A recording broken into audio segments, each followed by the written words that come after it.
Et nous voici donc pour une petite vidéo explicative sur ce qu'est la chaîne énergie et la chaîne d'information, avec en l'occurrence l'exemple du corps humain.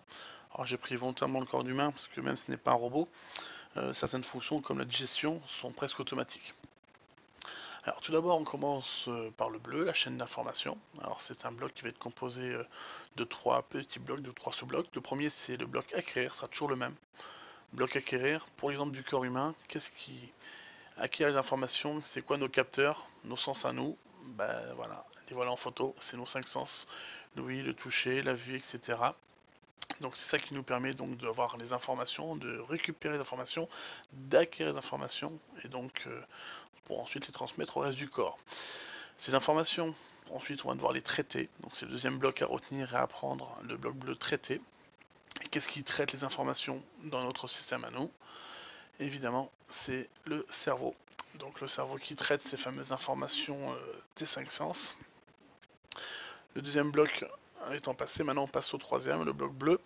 Alors une fois qu'on a passé le bloc traité, on passe au bloc communiqué. Donc comment le cerveau va réussir à communiquer ces informations qu'il a reçues des oreilles, du nez, de la bouche, vers le reste du corps. Il communique par le système nerveux. Voilà, c'est lui qui envoie les informations, les impulsions, de manière à pouvoir communiquer avec le reste du corps. Donc le système nerveux, les nerfs. On a fini avec notre bloc chaîne d'information. Désormais, on va passer au bloc chaîne d'énergie.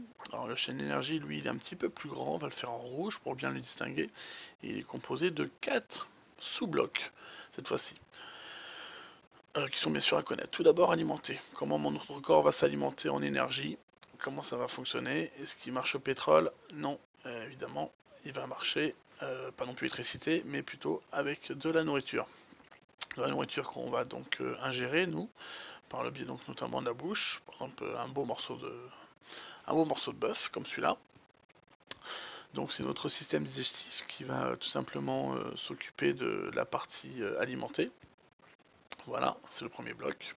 Et donc on fait rentrer en énergie la nourriture dans notre système digestif qui assure donc la fonction alimentée. Premier bloc rouge à connaître.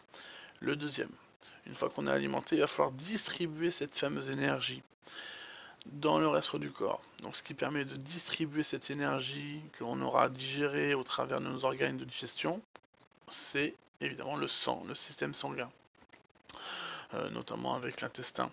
Voilà, donc le système sanguin va récupérer ces petits nutriments et le distribuer au reste du corps, en l'occurrence de manière à pouvoir convertir cette fameuse énergie qui vient de la nourriture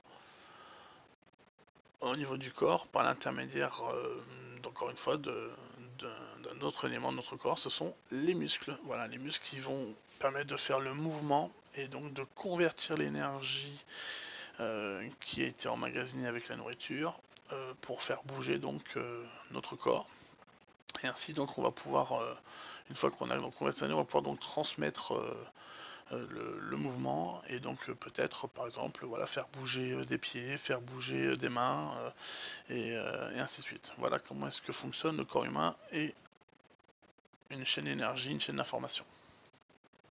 Alors pour conclure, ce qu'il faut simplement savoir, c'est que ces blocs bleus et ces blocs rouges, acquérir, traiter, communiquer ou alimenter, distribuer, convertir, transmettre, ce seront toujours les mêmes, quel que soit le système mécanique ou automatique que l'on veut étudier. Moi j'ai pris un exemple exprès d'un corps humain pour que ce soit très parlant, mais que ce soit pour une alarme ou pour un système d'éclairage ou un robot nettoyeur, ça sera toujours les mêmes blocs, donc il est très important de les connaître. La chose qui va changer, c'est ce qu'il y aura sous ces blocs, ce qui est marqué donc en noir en dessous. Voilà.